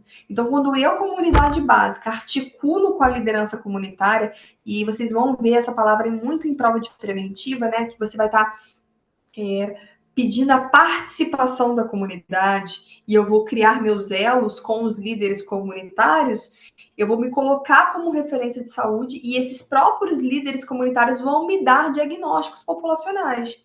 Sabe um exemplo que é líder comunitário? Um pastor, um padre. Ele é um líder comunitário. Ele sabe o que está acontecendo na população dele, ele sabe o que está acontecendo ali, e ele pode criar um vínculo da população comigo. Outro líder comunitário, que são aquelas pessoas que fazem parte de sindicatos, fazem parte de organizações comunitárias ali, né, para defender seus direitos, escolas, né, também algumas lideranças comunitárias, às vezes algum tipo de uma casa de artesanato, uma casa de cultura na região, no local, uma feira. Tudo tem seus líderes comunitários, podem ser líderes religiosos, todos os líderes possíveis, os representantes locais, a senhorinha lá, Dona Zezé, todo mundo conhece, ela é referência, ela reza o povo lá, ela pode ser um líder comunitário. Então, eu vou articular com essas lideranças comunitárias. E ali, gente, qual que é a minha prioridade? Estabelecer um vínculo, porque eu não tenho vínculo. Reorganizar, ser mais assertiva. Então, a letra C, construir um diagnóstico local participativo com levantamento ativo de famílias, mapeamento do risco e articulação intersetorial com as lideranças comunitárias. É a minha ação inicial, meu primeiro passo, antes de eu começar tudo. Aí vamos ver. Em dúvidas também na D. Aí vamos pensar, tá, gente? É interpretação mesmo. Eu vou solicitar um reforço de segurança institucional, porque eu estou numa área de risco, violência comunitária. Tá. E apoio da Secretaria de Saúde para realocar a unidade para a região mais segura e com melhor infraestrutura. Gente, a unidade ela tem que estar localizada perto da comunidade e não longe. Não com a região mais com estrutura. A gente tem que lutar para a comunidade ter estrutura e não a unidade ser realocada para uma área segura e com estrutura. Isso pode ser muito longe dessa comunidade. Eu não dar acesso para essa comunidade. É lógico que aqui eu não estou falando que a minha unidade está numa zona de risco, de conflito e tudo. E até porque quando a unidade básica ela está numa zona, né, de conflito, os próprios líderes comunitários, que às vezes a gente está falando também de favelas, de comunidade, também são outros líderes que a gente vai articular e eles vão muitas vezes proteger essa unidade também, tá? Então é lógico, as situações de risco elas existem, mas numa situação assim, aqui no enunciado, eu estou falando que minha comunidade tem um histórico de violência. Eu não estou falando que a minha unidade está localizada numa situação de risco para os agentes comunitários, para a equipe. Eu não estou falando sobre isso. Muitos territórios que a gente trabalha tem zonas de risco em algum tipo de rua, algum tipo de localização. E eu não vou chamar eu posso ter uma segurança institucional dentro da minha unidade, se eu posso, mas eu não vou pedir o apoio da Secretaria de Saúde para mudar minha unidade de lugar. Em momento algum, meu enunciado está me demonstrando essa necessidade. Letra C. A gente falou que está certa. Letra A. Ampliar o acesso por demanda espontânea na unidade de saúde. Eu acabei de falar que o que mais atendo na minha unidade é justamente elevado número de demandas espontâneas. E aí eu vou aumentar ainda mais, eu vou virar uma UPA. Não vai ter mais consulta, tá, gente? Não vai ter mais agenda. Quem chegar é atendido, não tem consulta marcada, então é UPA, demanda aguda. Então, não. E letra A, realizar multirões semanais de vacinação pode ser uma estratégia. Mas eu vou vacinar o quê? Quem? Criança? Idoso? Qual é a vacina? Qual é a minha cobertura vacinal? Eu só tenho essa informação com o diagnóstico local. E também aqui está falando consultas com especialistas? Não, a gente é resolutivo. Médico de família, a gente vai resolver muita coisa. Para atrair a população e aumentar a resolutividade dos atendimentos. Não. Se eu tiver meu diagnóstico, muita gente da minha população está com vaga reprimida para dermatologia, tenho muitos casos de rancenias, e aí eu posso tentar achar um dermatologista para ir um dia em local e fazer essa, né, atendimento compartilhado comigo, como matriciamento, aí tudo bem, mas de novo, com diagnóstico local. Agora, eu não posso, chegar na unidade, eu como médico de saúde da família, falar, para melhorar o vínculo com a minha unidade, eu vou chamar especialistas aqui para ser mais resolutivo. A minha ideia é eu ser resolutiva, tá? Então, de novo, uma questão super de interpretação de texto, gente. Então, essa questão aqui, letra C. Alguma dúvida?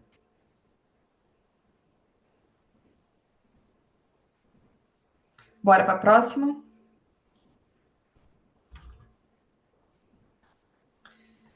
Essa aqui já é, agora, além das 5, né, uma questão do INEP, que o pessoal estava pedindo, né, para a gente tentar fazer mais uma aí, sim, para a gente ficar dentro do prazo. Então, a gente vai finalizar com essa prova, que vai trazer prova do INEP junto, né? E aí, é o que eu falo, interpretação. De todas as questões que a gente mostrou, todas hoje foram interpretação de texto. A prioridade, a mais importante, primeiro passo, atenção primária, princípios. E de todas as questões, eu acho que essa é uma das que mais pediu interpretação de texto, tá? durante uma roda de conversa em uma sala de espera, com mães que aguardavam a consulta de seus filhos, com o médico de família e comunidade. Então, que vamos grifar. Roda de conversa, sala de espera.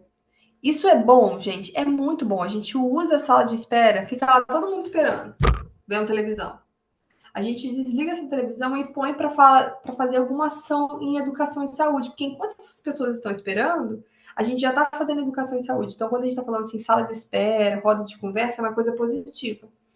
Então, em roda de conversa, em uma sala de espera com mães que aguardavam consultas de seus filhos com o médico de família, uma enfermeira da equipe aproveitou aquela roda de conversa, aproveitou a sala de espera e começou a propor uma discussão sobre hesitação vacinal. Hesitação vacinal eu grifei e, né, para a gente deixar claro, é quando a pessoa começa a se hesitar para vacinar, ela começa a não querer vacinar, né, por vários motivos. Ela não leva o seu filho para vacinar, começam a criar achar que não precisa. Tem várias questões envolvidas, multifatoriais, sobre a hesitação vacinal, o que está fazendo as pessoas pararem de se vacinar. E aí ela abre essa discussão para ouvir as mães.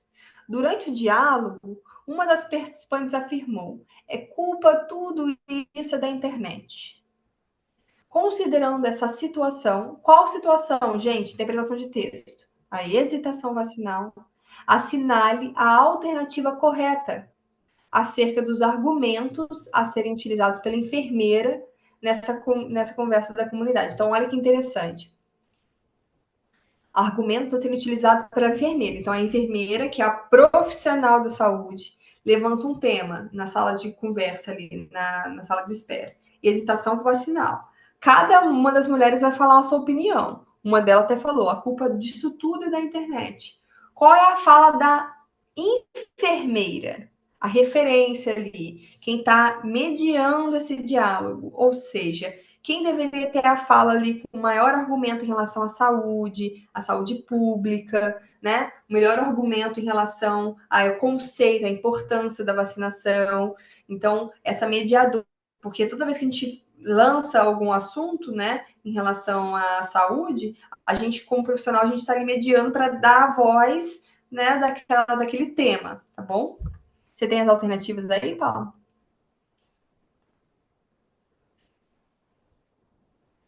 Eu tenho aqui.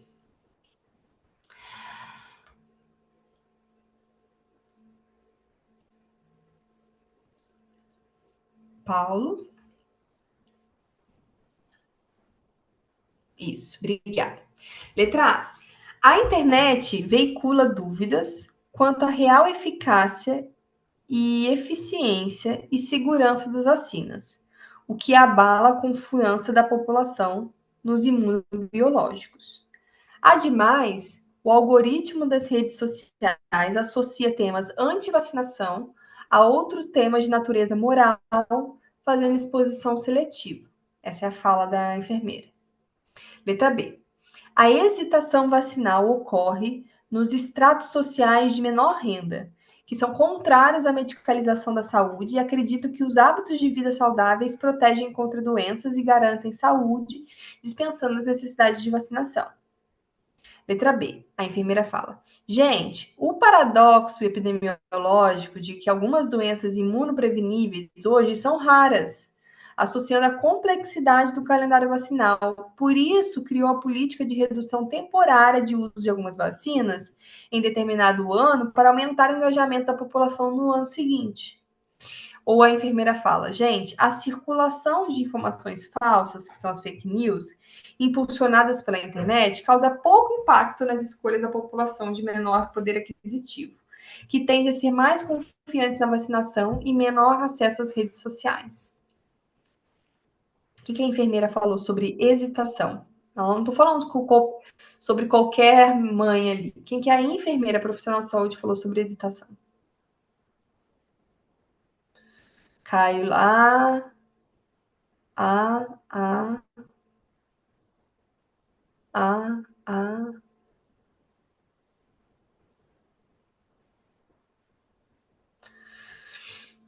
Então, vamos lá. Vamos começar pela letra D. A gente começa por baixo para cima, tá? A letra D. A circulação de informações falsas, fake news. Existe circulação de fake news sobre vacina? Sim. Impulsionada pela internet? Sim. Causa pouco impacto nas escolhas da população? Não, elas causam muito impacto. Os fake news causam muito impacto nas escolhas da população. Poder aquisitivo, que são as que mais têm acesso às redes sociais nesse sentido, e essas influências, principalmente por não também ter uma educação em contrapartida, né, sobre as situações. Então, a letra D é falsa. Letra C. Paradoxo epidemiológico de algumas doenças imunopreveníveis hoje são raras. Ela está querendo dizer que algumas doenças que a gente consegue se prevenir acabam sendo raras nesse paradoxo epidemiológico. Sentido que a complexidade, o nosso calendário vacinal, ele coloca que é tão complexo que existe um conceito de que algumas pessoas param de vacinar um ano para vacinar no ano seguinte, porque acham que esse paradoxo epidemiológico não precisa cumprir esse calendário. Eu não acho que seja por conta disso. Eu acho que, na verdade, nem fez muito sentido essa fala. Letra B. Hesitação vacinal, então as pessoas não se vacinam, ocorre nos estratos sociais de menor renda. São contrárias às medicalizações de saúde e acreditam que hábitos de vida saudáveis protegem contra doenças e garantem saúde, dispensando a necessidade de vacinação. A hesitação vacinal acontece em todos os estratos sociais, não só nos menores rendas. Muito pelo contrário, a gente tem visto uma hesitação vacinal ocorrendo, inclusive, em rendas maiores. E essas coisas de que falar, né, que acreditam que hábitos de vida saudáveis protegem contra doenças, muitas vezes não. Não é esse o argumento da população.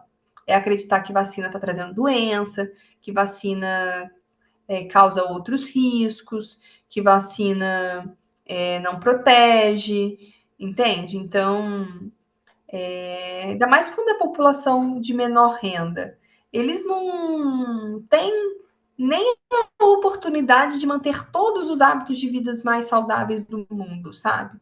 Então, esse conceito acaba acontecendo na população com mais renda, que é uma população mais high ticket, que suplementa tudo, que está fazendo vários tipos de práticas integrativas, que faz yoga, meditação, esporte e tudo, e acha que não fica doente e às vezes não vacina. Mas a população de baixa renda não tem tantas oportunidades para manter hábitos de vida e eles nem acreditam muito nisso, de uma forma geral. A discussão maior, como eu falei, é a questão mais assertiva. Então, o que seria uma fala mais apropriada da enfermeira, né, gente?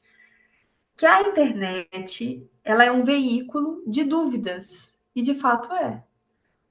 Quanto à real eficácia. Será que essa vacina é eficaz mesmo? Será que essa vacina é eficiente? Será que essa vacina funciona? Será que essa vacina é segura? Então, a internet ela é muito veículo desses questionamentos. Não desses questionamentos de paradoxo epidemiológico, não de questionamentos de o que protege a saúde não é vacina, estilo de vida, não é esse. A internet é grande questionamento sobre segurança, eficiência, e que fica abalando a confiança da população de forma geral. E abala a segurança dos imunobiológicos, pessoal. Mas, em contrapartida, os algoritmos das redes sociais ficam associando o tema antivacina com outros temas de natureza moral, política, econômica, e aí começa a fazer a exposição seletiva para o seu público, e aí esse público acaba não se vacinando. Então, essa realmente é a alternativa mais correta. E que a gente vê isso. Hoje a gente vê a questão se você é antivacina ou não, associado super à política, super à questão moral, sobre uma questão de causar doenças, sobre uma questão para além da questão de saúde. E aí faz uma exposição super seletiva do assunto em relação aos algoritmos, tá? Que é para quem ele entrega o conteúdo. Então, analisando assim, essa questão ela vai pela interpretação. Conhecer o assunto, conhecer qual é o papel da fala da enfermeira e poder marcar essa questão assim com mais segurança, tá bom? Ficamos alguma dúvida?